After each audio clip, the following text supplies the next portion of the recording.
Greetings, everyone, and new moon blessings. We are recording this at the time of this powerful new moon, and I'm so grateful to be back in conversation with my friend Pam Gregory, who is not only an extraordinary astrologer, but an incredible spiritual guide to all of us in these times, and an incredible friend. So, thank you for being back in conversation today. Yeah, I'm going to love this, Heather. And Heather, as many of you know, is a shaman, a healer, an astrologer, a teacher, and also a wonderful spiritual guide. And she is an extraordinary, loving, caring, generous, big-hearted, amazing friend and human being. So really delighted to be back with you and discussing something a little bit different for us, I think, Heather, it's fair to say. Yes, this is a stretch for both of us since we're both private people. But I think that this is a powerful conversation to be in that we both have given an overview of the astrological energies of 2024. We both see this year as a very powerful year of accelerated change and metamorphosis, transmutation. So we thought we would take some time to talk about how we personally and how each of us can navigate the intensity of these times. How do we work with these energies in a way that we can stay as much as possible in that energy of love and higher consciousness? So let's talk some about that and how we navigate that and how we can support others in finding that way of staying centered in the midst of this intensity. Yes, and I think that's a very big need right now. And I'm sure, Heather, you are getting a lot of emails, and certainly I am, with people really wanting this kind of a conversation. And I will very much let Heather speak for herself from her own personal viewpoint in this. But from my point of view, everything I say in this conversation with Heather today has a context of 20 years ago, I was extremely unhappy in an extremely unhappy marriage. I was very fearful. I was very sick, and I'd been sick for a very long time. And so, everything from my point of view, I'm going to be talking about today are simple tools, simple ways that I have radically changed my life to get myself out of that situation, out of that unhappiness, change my health, change my life in every respect. So I hope that not only are these tools simple, but they're also very practical and accessible for people. So I very much want that to be the context. Ah, beautiful, powerful. And for me also, I was thinking a lot about just how intense and challenging it is to be in this time where there's so much uncertainty, there's so much chaos and turbulence on the planet. And it can activate a lot of anxiety. And I know I can feel that in myself. And it's very reminiscent for me of the challenging time about 30 years ago when I had that very powerful mystical experience saying, you need to transform your life or you're going to die. And I just had to step into radically undoing my life and stepping into the mystery and both carrying this deep awareness that this was exactly in alignment with my soul's path, but at the same time, many nights just being in complete anxiety and panic like, what am I doing? Deconstructing everything that's been secure and given me some sense of foundation in my life, dismantling it all and moving into the unknown. So I think we're both sharing from our past experiences, but also our attunement to the energies of this time. But say some more, Pam, about your own journey with that transformation. Yes, similar to you, Heather, I was so ill. I knew if I stayed, I was going to die because I'd been so ill for so long.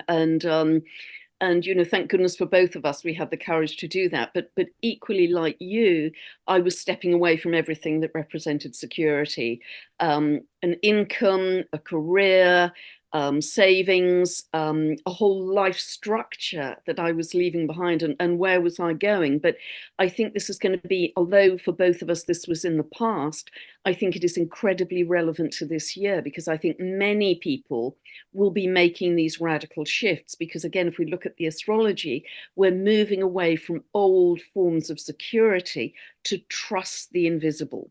To Yes. trust the invisible, tarot, fool in the tarot, stepping off the cliff edge. But the more that we can connect with other people, my sense for you, Heather, is that there was a sense of you doing that on your own. And for me, it was absolutely, I was completely alone at that point for various reasons I won't go into. But now we can connect with other people, even if it's online, but even better in person, because this is after COVID, there's this yearning for connection, to come together with other human beings.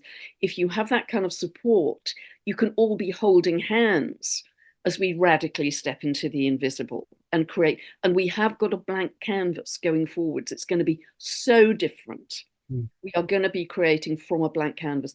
What kind of a loving universe do we want to create? Peace, joy, compassion, laughter, freedom, big one. We have the power to create. And I think in our lives, we've been so programmed, dare I say, to not have that sense of power. But through 2024, if we have that courage, as you did and I did, we will get a growing sense of our own ability to manifest. Well, and I think with the lunar nodes in Libra and North Node in Aries, it's supporting each of us in how do we step forward and make those choices that are in alignment with our true selves. And to me, a key in all of this is, and this is part of my daily journey, is in my meditation time. And I feel like having some daily practice, and I know you do also, of both taking time to meditate, to step out of the cacophony and energy that we're bombarded by every day, to be in that place of stillness. And for me, being in connection with nature is absolutely critical in order to come back to center, come back into balance. But part of my daily practice is really trying to attune to and connect more and more with my witness self. Yeah.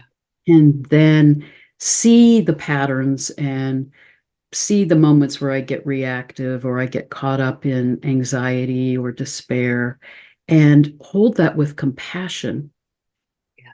but more and more align with my soul self. And I think part of what I feel is a huge theme in this time of transmutation is we are moving more and more into homo luminous ones, Yeah. into more and more alignment with our soul selves, remembering who we are, why we're here, that we are infinite beings. We all have chosen to be here in this profound time. And yet we have these human selves that feel all that's going on. The earth is a planet that's about emotions. So we feel it all. But for me, a daily practice is how to align with my soul self that's unafraid, that is in deep connection with cosmic consciousness, to hold my personality self that can go through the roller coaster ride of emotions. And particularly in the intensity of this time, that personality part of myself and that ego part of myself that likes a sense of certainty and control can feel like everything is dissolving. So I think that's part of what I daily try to do, to allow those feelings to come up, but not identify with them, not get mired in them, and keep coming back to that alignment with the soul self. Yeah, a beautiful, Heather. I mean, you said so much there, so richly. And yes, I mean, as certainly I've recommended to many people, and I'm sure you have, turn the television off. I actually gave away my television 4 years ago, and I've now got a large plant where the television used to be. So much. Perfect. So turn that off, because anything that lowers your frequency, that rattles you, just exclude it, because it isn't going to help you. And if it lowers your frequency, that's the frequency you're broadcasting out to the world. We can't stop broadcasting a frequency of some kind, and you want it to be higher, not lower. So got rid of the television. People send me stuff all the time, and I'm sure they do to you too, Heather, that if I'm starting to watch and I think, oh, I'm not going to go there, that's going to take my, I will just stop it, whatever the information is. And you know what you said about being the witness self is so true, because 20 years ago I didn't have the spiritual awareness or any toolkit really to know how to handle that situation. I think being the observer, being the witness, is so important, to observe our thoughts. Because today, as an example, how certainly I can still mess up. I have a daily practice like Heather, and we'll talk about that in a moment. But I was furious about something this morning, and this is an extremely rare thing for a double Pisces to be furious. I was furious about potentially some local happening to do with the trees, I care passionately about the trees. So I just ignited. We've got Eris stationary today. Just thinking, And Pluto conjunct the sun and moon. absolutely. And, a whole series of events then happened. A workman came. I'd been expecting, he was incredibly aggressive and intimidating. And I'm sure he'd probably been inside for GBH, and he was very threatening, and I couldn't wait to get him out of the house. And because I was so distracted with him, I burnt a load of food in the cook. It just went bum, bum, bum, bum. But luckily, I had the wit to say, this is coming from me. And unless I nip this in the bud, it's going to keep on rolling through my day. So I had the witness and, just about enough observer witness self to say, stop it. Everything in our reality comes from us. Now just stop it before there's any more mayhem in your day.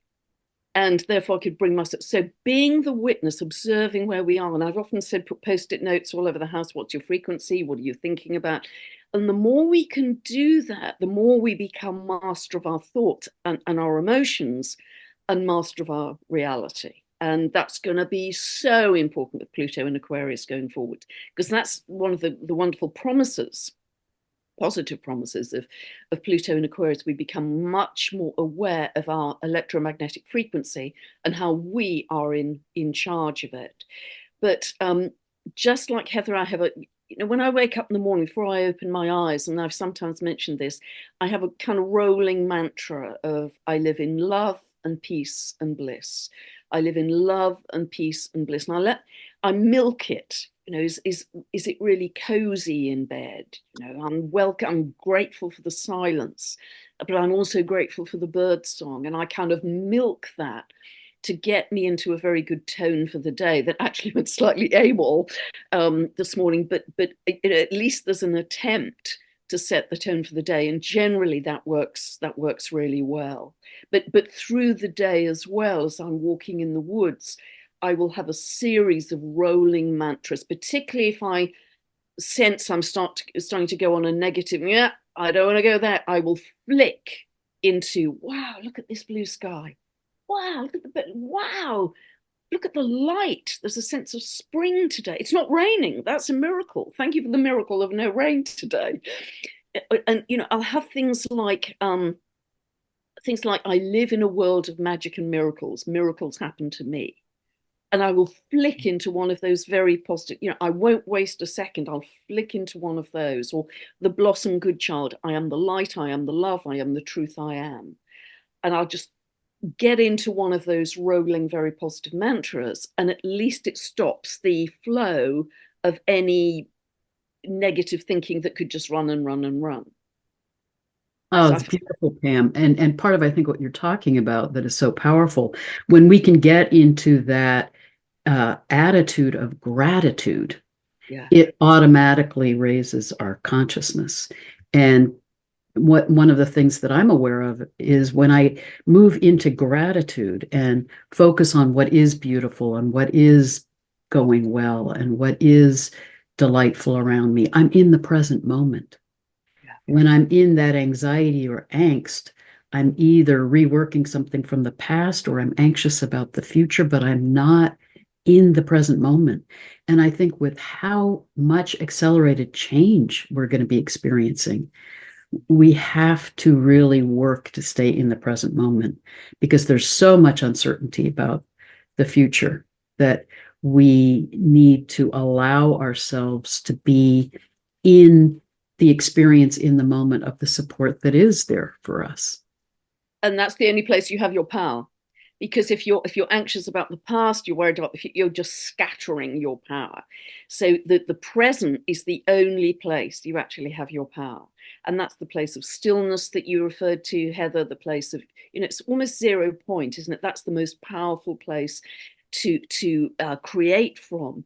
And we each have our own individual way to do that. But I think it's a really good idea for people to get into that practice right now before we really press the go button on 2024. And whether it's just closing your eyes and watching your breath, listening to sacred music, bare feet on the grass, staring at blue sky, whatever it, breath work, whatever it is, have a default method that can just decompress your energy, drop you into the present moment, and you can just warmth, you can feel like butter melting in the sun to bring you back to the present. And I think that's so important, that kind of simple practice.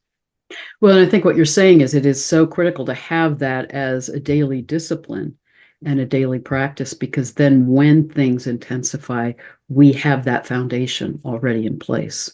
And it does then support that witness self that can see that we're beginning to get reactive or get stirred up, and then go to those practices to come back into center, come back into stillness.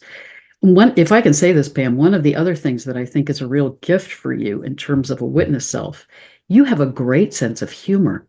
And that sense of humor is a way of stepping out of the tumult and seeing the larger picture and seeing the humor in it, which also is, I think, very supportive of the witness self. I think it's my number one survival skill. I honestly do. Oh, not another day like Tuesday. I think it's my absolutely gold star survival skill, my sense of humor that's helped me to get me through, because I think there's always somehow a funny side to the awfulness that you're stuck in. And to see that just shifts your frequency as well, to laugh. I mean, how often do we laugh as adults? We laugh as children, but to laugh apparently just explodes your aura with all the endorphins and things. So that raises your frequency instantly. And I think to find joy, I said this in an update I was filming yesterday, commit to finding joy. Yes, it is going to be a rock and roll year. It's going to be an amazing year in many ways, but commit to thrive, commit to find joy. Because if you start with that lens and that context, you're much more likely to find joy than if you're just kind of trying to bat off the various challenges that are coming your way. And joy is such a powerful way of moving into that higher consciousness and the capacity. I do think this year is a time of amazing creativity and amazing innovation and increasing connection with each other in community and our own capacity to co-create together. So as we can open to joy, we open to those new possibilities and how we can be co-creators with the cosmos and with each other. And I think another piece that is important for both of us is that daily practice of connecting with nature. Yeah. To me, I start the day with that walk in nature and my own meditation time, because that sets the tone for the day for me. And being in nature, the earth herself, as you've talked about in your recent videos, is in our own ascension process. And as we connect with the earth and the plants and the animals, they're supporting us in trusting in this larger unfolding that's happening. And when I feel that connection, then I feel more grounded and centered. And then that sets the tone for my day, and I can move into the day as a walking meditation. I really try to hold my life as working in this dream, in this walking meditation. And then it helps me not to take too seriously the events or the specific experiences that unfold across the day. Yeah, I'm really with you on that, Heather. I mean, my walk in nature, and I will go out every day in biblical rain, hammering hail, gale wind. That is still non-negotiable. I think it's done wonders for my immune system, actually, but it's non-negotiable because you're still in nature in all of its seasons and moods. And I try and really observe things like the light. The light is changing. The light is kind of diamond sparkly frequency, even in grim weather. And you just think, wow, the earth is really shifting, and the animals and the trees and the plants are way ahead of us. I think we're tail end Charlies in this evolution. And I feel, yes, like you, very grounded, but also very inspired by nature, and chatting to the wild ponies and donkeys, and that is so grounding, and it's very makes you feel very connected to the much bigger picture of what's happening. It's very reassuring to have that connection to nature, I think. And I think it is a way of feeling connected and supported in those moments where we don't have a supportive community around us. Yeah. I mean, you were talking about how alone you felt in your transition time, and I did too. I mean, my friends, so many people around me thought that this change that I was involved in was crazy. They could not understand what I was doing. So I felt very isolated, very alone. And part of what was so profound for me in that time, when I was dismantling my practice, selling my home, leaving everything to go into the unknown, is, and I think connecting with nature and the way in which, when we honor the consciousness of nature, it's in relationship with us, it's there for us. And through those weeks when I was in that transition, when I would feel most overwhelmed, I would walk out in my garden and this hummingbird would come and hover right in front of me.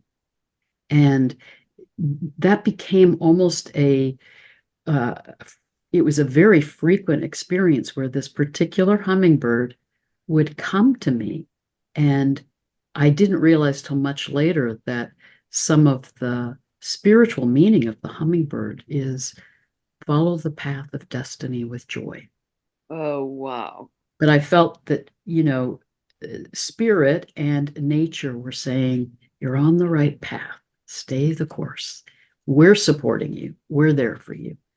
And I think we can find that solace in connecting to nature. And for me, one of the things that's important in this time, when I'm out walking in the woods, is connecting with the sun and honoring the sun, the consciousness of the sun, and the way in which it's beaming these intense solar energies to us, particularly during this time of the solar maximum of this solar cycle. Those energies are transforming us. Yeah. And as we are in relationship with the sun, then we can feel that connection and feel that support. Absolutely. And also, don't forget to ask your angels, ask your guides, show me the way. And if the signs and signals aren't clear enough, make it louder, make it clearer. Give me a Somebody sign. somebody once told me that they had a vision of their angels filing their nails, waiting for instructions. So they are there for us. So make it louder, make it clearer. So they are our support team in order to give you those white feathers on the path, those breadcrumbs, so you can feel, okay, I'm held, I'm supported. I have a whole spiritual team behind me to help me on my way. And also the human connection, I think, being so important too. And I think another big thing as well, Heather, because I think we've been again so programmed to think there is only one reality. It's the reality you see on the nightly news. That is one coming down the track like a train. There is no escape. That is one reality. And that's just not true. That's just not true. There are so many realities that we can tap into, and we are hopping timelines all the time. And I think we can sense that ourselves in major choice points in our lives, whether we're leaving a job or leaving an important relationship or leaving a home. You have a choice. There's free will that comes in, particularly at those crossroads, and think, okay, do I go for A or do I go for B? And even in little ways through your day, the choices come up. Do I go for A or do I go for B? And so they take us on different trajectories. So be aware that there are multiple realities. And yes, there's one reality that isn't looking so good right now. We're creating as humanity a very different one. And all of these amazing spiritual gifts that are coming in for us are because we as humanity have been able to raise our consciousness enough to create that higher timeline with the help of benevolent galactics, undoubtedly. But nevertheless, we are co-creating all the time, something that didn't even exist before. It wasn't there. We've created it. So we are creating in the invisible. It's like hitching your star to a wagon and saying we are powerful enough through our meditation, through our visualization, through our dreaming in, to make this happen for humanity, a much better world. You know, that's so beautifully said, Pam, that there are multiple realities and multiple dimensions. Yeah. And I think that's some of what can feel disorienting sometimes in this transition time, because I do believe that, you know, what we get bombarded by in the news and in the media is the third dimensional consensual reality. And it is so intentionally fear-based. Yeah. And we're really in this time moving through fourth dimensional reality, which is that time of awakening and having more consciousness of the path that we're on and our capacity to be co-creators. To move into that fifth dimensional way of being that is so much about higher consciousness, joy, love. But it can feel like a roller coaster sometimes because we feel our own movement back and forth through the dimensions. And I think the key is to hold with compassion when we slide back into third dimensional reality and get caught in fear or overwhelm, but realize we are on this trajectory and we can keep, as you said, choosing to step into that different dimensional way of being, and then feel the different energies that we're in and the different reality that we can co-create together. And I think, and you highlight this a lot also, a key in doing that is to keep coming back to the heart and not get caught in the mind. Because when we're really in connection with our hearts, that supports us in being more in alignment with the soul self. And then those choices that we are making are from that deeper part of ourselves and that higher consciousness. Our minds can see the choices and get caught in all the different possibilities and trying to analyze it and perseverate about it and figure it out and try to feel in control of it. And I think it's when we drop into our hearts that we can tune into that inner knowing and really make choices from that deeper, authentic part of ourselves and our soul selves. Yeah, that's really beautiful, Heather, and that's so important because, you know, firstly, I often talk about living from the inside out, not the outside in, because that's when we get buffeted. If we're taking information that's knocking our frequency about, you know, another really big scary thing, another really big. Well, how do you even know that's true? Maybe it's just an idea that certain people want us to latch onto. Maybe it doesn't even exist yet, but we're being very obedient in helping to create that. Well, stop it. Don't do that. Create something, you know, create something else. So I think simplicity, living from the inside out, and simplicity versus complexity is a big part of that. And just last night, actually, this came to me because I think, I mean, it was a big M class flare, last night, and I can get, as many people can, very buzzed up with these solar flares. They are ingredients for evolution, but nevertheless, they can be speedy. And I noticed that I was really speedy in my mind with, you got to do this, you got to do this, you got to do this, how are you ever going to do that? And you've got a huge to-do list, and that didn't work very well. Blah, blah, blah. And then your breath becomes quite shallow and fast. And so the way to control your mind and get your energy out of your mind and into your body is to drop your breath into your heart and imagine you're breathing in out through the heart, the heart math coherence breath. But sometimes if it's really a tough battle, do the baby belly breath, where you drop the breath whoomp, right into your belly, and just like a baby does, let the breath breathe you really deeply. And so total 100% focus on the breath, and try and pause at the end of each exhale, even just for a few seconds. And you'll notice that as your breath deepens and slows, you just have cleared your mind. You just got out of your mind and into your body. And that can often tip you into sleep. I think that's so important. And I love your talking about how let the breath breathe you, because it's a reminder then that we are supported by these energies larger than ourselves. And I also think that with these solar flares, and they will be intensifying this year in terms of their frequency and their level of impact on us on all levels, is that they also can activate those aspects of our energy field that need to clear, that need to heal.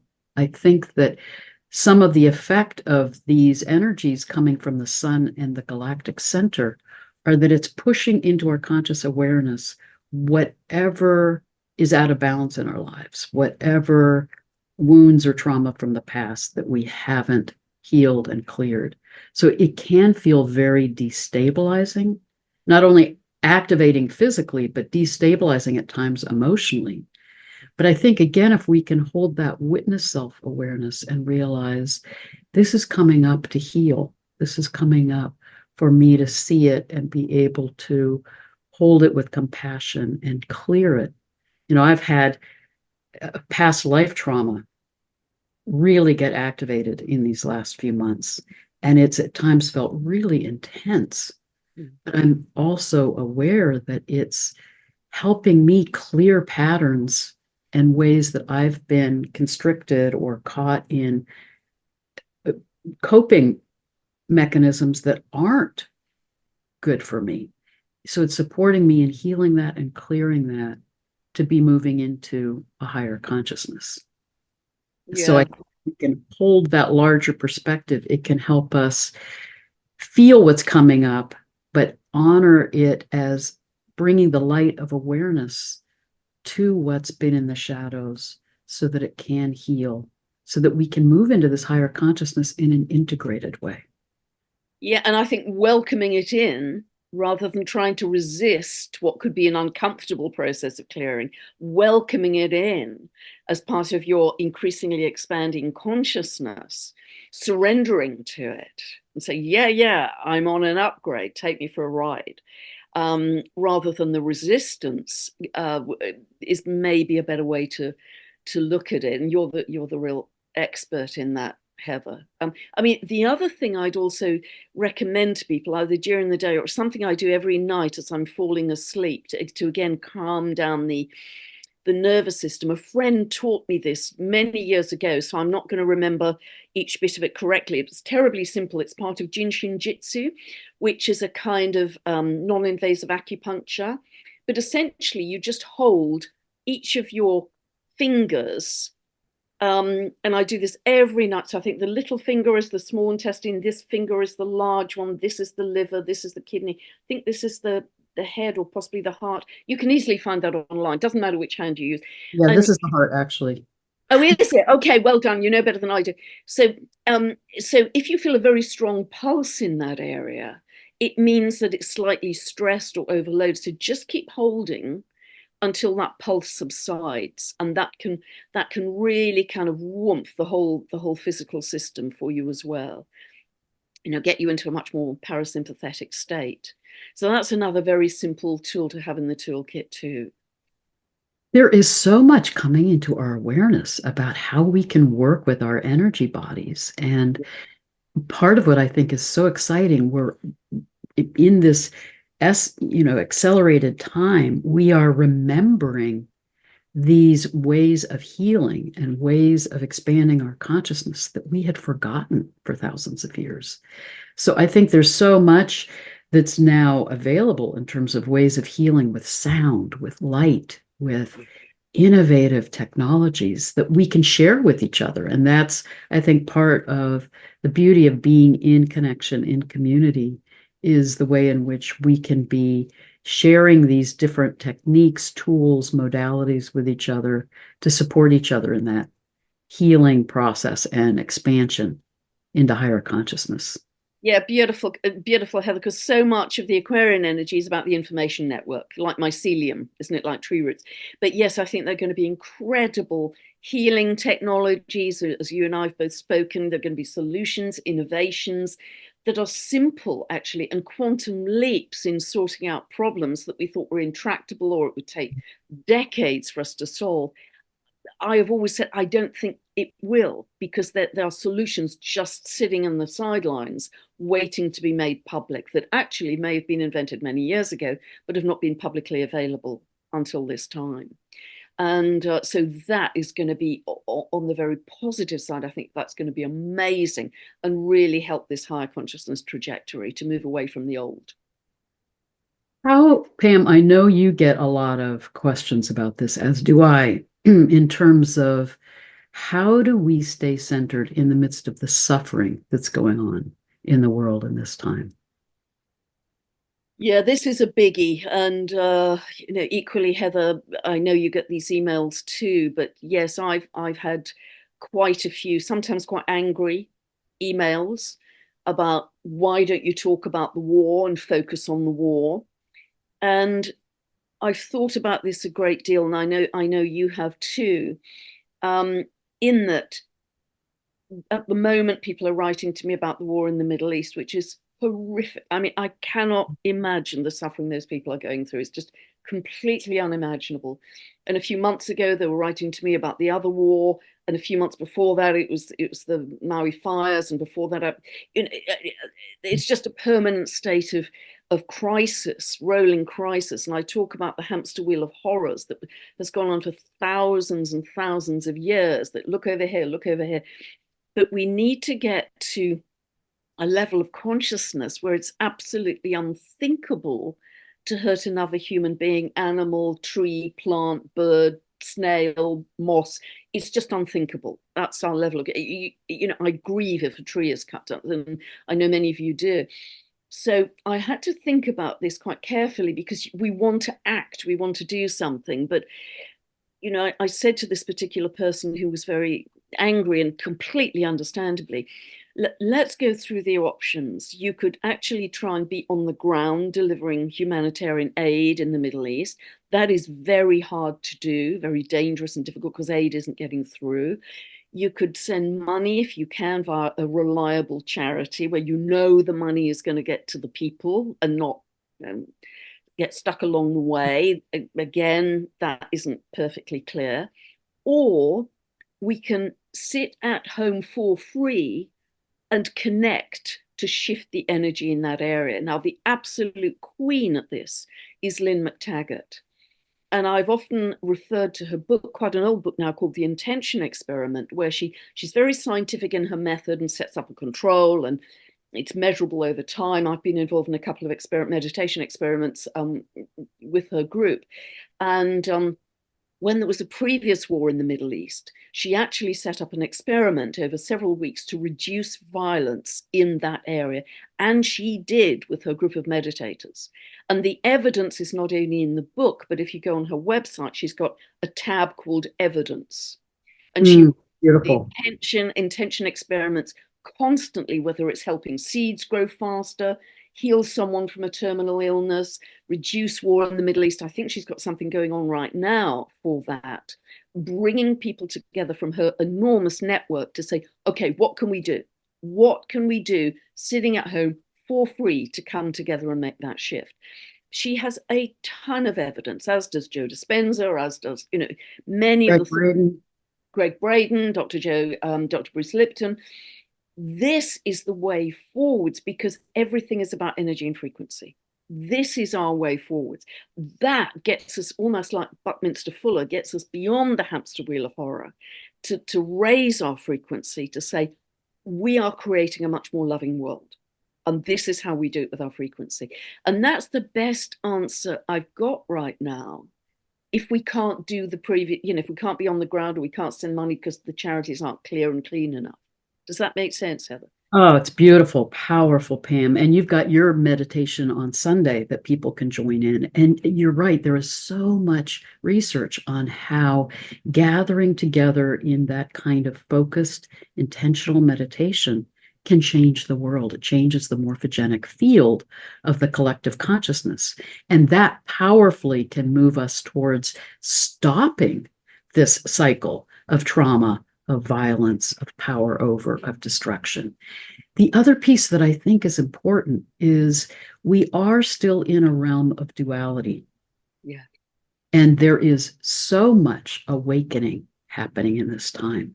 There is such a powerful movement on the planet for those of us who are moving into higher consciousness. And it's activating the opposite in terms of we're also seeing more and more the shadow aspects of humanity that need to heal and clear. So we're seeing the extremes right now. And I think as we see that, again, it's also important to be in the witness self and not get mired. I mean, those of us that are sensitive and empathic feel the suffering that's going on in the world. And I think with the lowering of the magnetic field of the earth, we're all more tuned into each other now. So we're not separate from each other. We realize that the suffering of those who are in violence and war is our suffering too. Yeah, 100%. It's heart opening. We feel immense compassion, and it brings many of us to tears. And just going back to the lady who was angry, and I said, well, if I get angry, who am I helping? I'm not helping the people on the ground in their horrific suffering. I'm not helping myself. I'm lowering the frequency all around. That's not helping in any way. So you've got to get beyond the current paradigm to say, we will never do this again. Yes, Never. This is unthinkable in the 21st century. This is still happening. And it isn't actually generally the people who are initiating wars. It's exactly. it's not the people. We are one humanity. And there are those who I think are very consciously trying to manipulate what's going on in the world right now to retain power and cling to the paradigms of the past. That will fail. We Yes, all know that. That will fail. But in the process, what you're saying is so true, Pam, that if we drop into that level, and we need to hold with compassion that at times we feel the pain, we feel the sadness, the despair, the anger that this is still happening. And I think the key is feel it and let it flow and come back into that higher consciousness of sending out healing, of sending out the energy of peace and of unity consciousness. Because if we drop into and get mired in that anger or despair or overwhelm, we're inadvertently fueling the correct. very duality and polarization that we're trying to heal. So I think that's really important to look, as you're saying, where are we putting our energy? And is it actually supporting the healing? Or are we getting pulled into the drama and then getting pulled into that energy of trauma that just keeps reverberating on the planet if we energize it? Absolutely. Because, as we both know in the quantum field, where you put your focus and attention is where you activate, you give energy. It's like food to whatever you absolutely don't want to see more of. So it's kind of crazy. We keep getting caught in this loop, but as the really big scary things appear to keep on coming in an effort to hold the status quo, we have to be bigger than that to catch our habit and say, do you know what? This is like being in an abusive relationship, and oh, it's another one of those. And I'm not going to get caught in this trap because I'm actually over here creating something beautiful. And on those very simple meditations, which again aren't an original idea at all, people are doing this all over the world, but those 15 meditations on 7 o'clock UK time on a Sunday evening, people are putting people in war zones in the center of the circle when we're all holding hands across the world. They're sending peace, they're sending love, they're sending relief to those people in the war zones. And if no other options are available to us, that's one of the best things we can do, because everything starts from energy, frequency, and consciousness. That is primary. And so until we get a better idea, I think that's a very good option for us. Well, and we're also realizing that we're all interconnected, and that there is such power in that long distance healing. Yeah. That again, it's when we get caught in that third dimensional way of thinking, we think, well, it has to be an action on the ground in physical reality, but we have this capacity as energy beings to do that long distance healing and to be shifting the morphogenic field of the collective consciousness so it doesn't keep happening, so that we can actually get to the root issue and clear it so that we don't keep reenacting this trauma on the planet. Absolutely, because being on the ground is in a way still operating in 3D.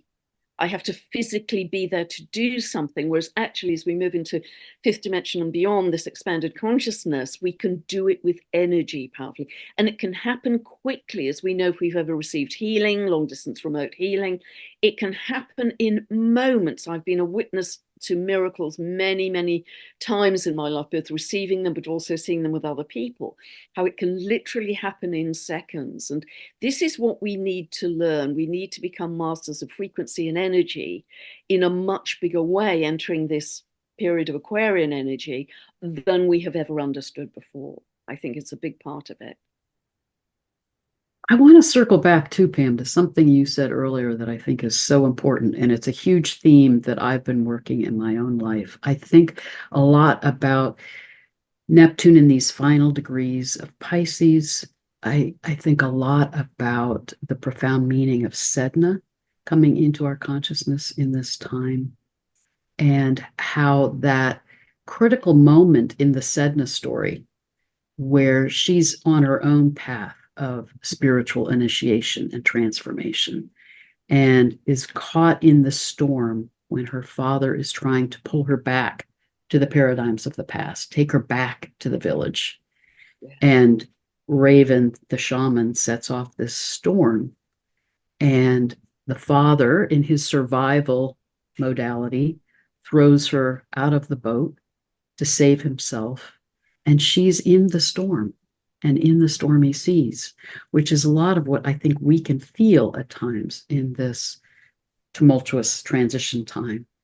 And I keep coming back to her moment of realization. I can't grab onto the boat. I can't find security in those paradigms of the past. And she surrenders to the sea and dives into the deep ocean and becomes the goddess of the deep sea. And I keep thinking how we're in this expansion to become beings of light, to become these expansive spiritual beings with a consciousness we can't even dream of right now. But to be in that transition, a part of it is opening to surrender and trust. I love that Hopi prophecy of let go of clinging to the branch on the shore, be in the river, let the currents of the river carry you. And our ego self wants to have a boat, wants to have a map, wants to know the destination, make sure we have enough supplies on the boat.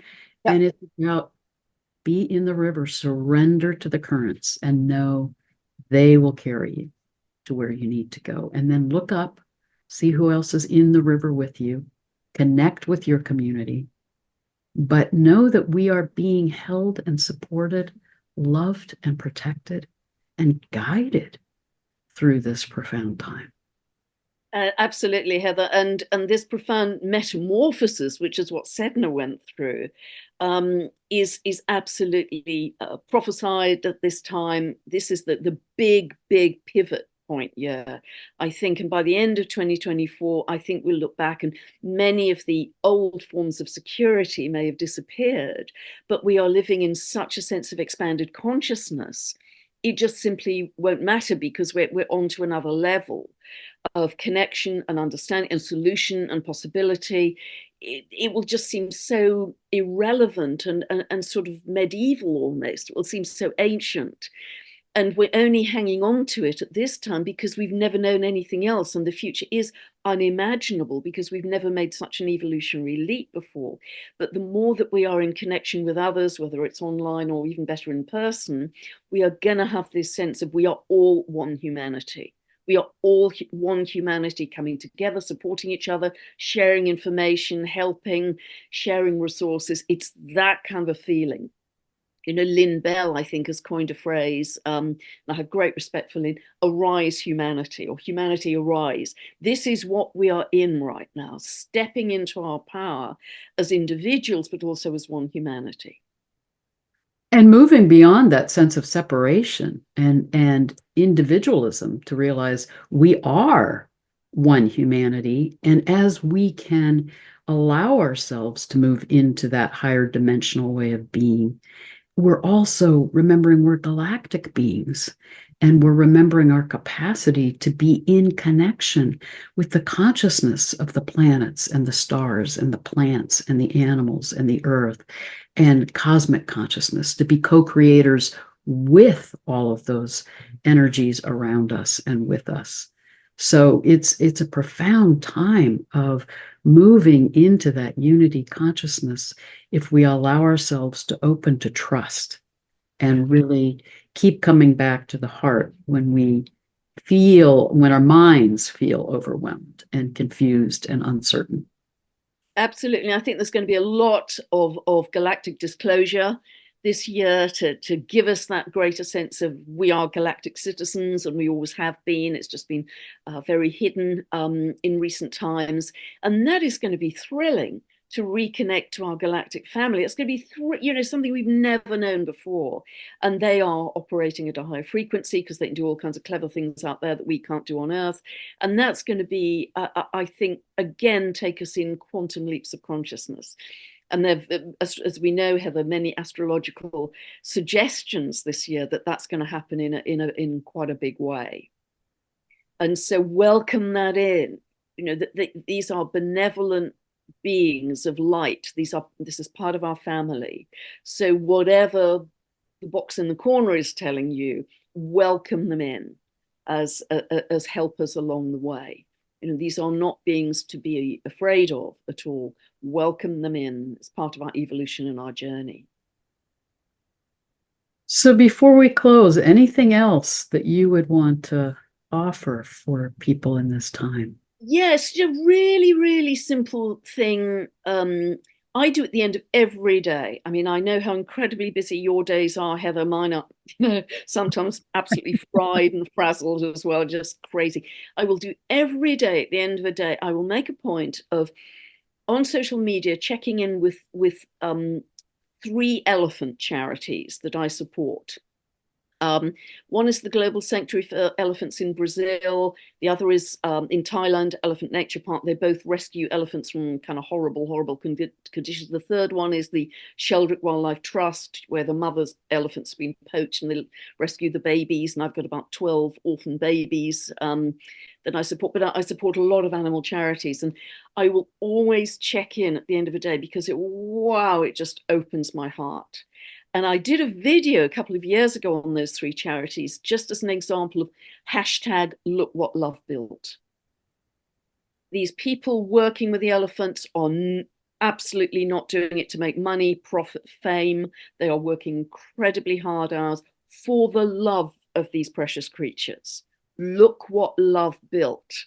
to bring love and peace and sanctuary to these beautiful creatures.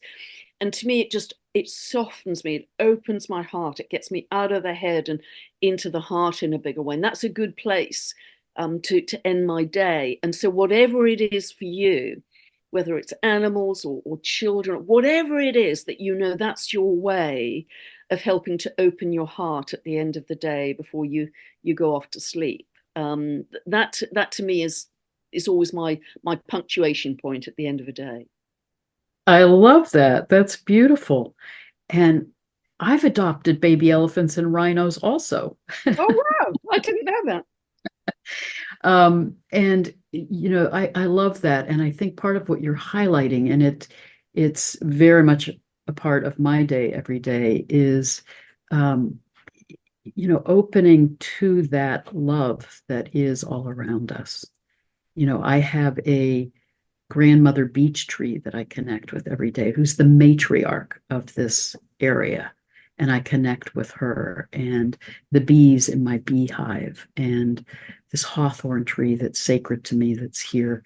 And I thank them and I connect with them. So even on those days where I don't feel a lot of the supportive community around me, I feel the way in which that energy of healing and love is there in the natural world for us. That the animals are trying to guide us, the plants are trying to heal us. And I do feel we are here on this planet to grow in love and wisdom, and that our spirit guides also are more present than ever before. And when we can open to them, they remind us that we are never alone. We are always held in love and being supported and guided, which can help us rest in that when we feel overwhelmed in the intensity of the times, to know that we are a part of this larger process and that we are held in the love of the cosmos and that we're not alone. And yes, that's so important to remember. And actually, whenever I'm in a tight spot, as I was in the woods this morning, as you know, Heather, I'll just say, "Okay, guys, come on down. I need you, right? I'm deep doo doo, and I need your help." And it always works. It always works. So they are there for you, and the more you connect to them, I think the smoother your journey through life is, and you start to really feel that support, even if it's invisible. Yes, and one thing I do in my meditations when I'm really overwhelmed is I visualize going to this cave that's a sacred cave now that I go to when I'm really overwhelmed, where I meet with my primary spirit guide and I just fall into her arms and feel held and supported and healed and know that I'm in that sacred space and am protected and supported. And then I can come back into this realm. And I think, as you were saying earlier, Pam, it's so important. An image I often use, because I love Star Trek, is to think of this as a holodeck. We're in this hologram. We're in this dream, Yeah. and we are co-creators of it. Yeah. And we can't, when we hold it that way, it helps us to not get mired in it, but to hold that larger perspective and to remember, as you said earlier, that we are co-creators of this reality and we can co-create a different reality. We don't have to stay mired in the tumult. So I think that is a constant reminder to us to be on that path of staying in alignment with love and healing energy, to be co-creating a new world together. Yes, that's very, very beautiful. And for people who aren't using this yet, do it in tiny ways. You know, you've set an intention for an easy car parking space to be found. You know, so do it in tiny, tiny ways through your day, and watch how it starts to manifest. If there's a difficult relationship dynamic, send love to it, and observe in tiny ways how that relationship changes day by day, and that will help you to start to step into your co-creative power. Well, thank you, Pam. Thank you for the way in which you walk your talk and with such integrity. And, part of what I so respect about you is you are so in alignment with your soul's purpose here to be an agent of healing and transformation to support us all in this time. So thank you. Oh, bless you. Well, that's high praise indeed, Heather, because you are equally one of those. And I know you help many, many people in your days, an enormous amount of people. So God bless you for all the work you're doing in the world. And I just love this conversation. I really hope it helps people out there in a whitewater rafting 2024. And I want to just express my gratitude to both of our communities, which overlap a lot, for all the ways in which you are working this time consciously and for the profound ways that we feel supported by you. We feel the ways in which we're all supporting each other and co-creating this new earth together. So Yeah, thank echo that very much. Thank you so much, Heather. Really loved it. And sending love to everybody out there. Heartfelt love. love and blessings to everyone.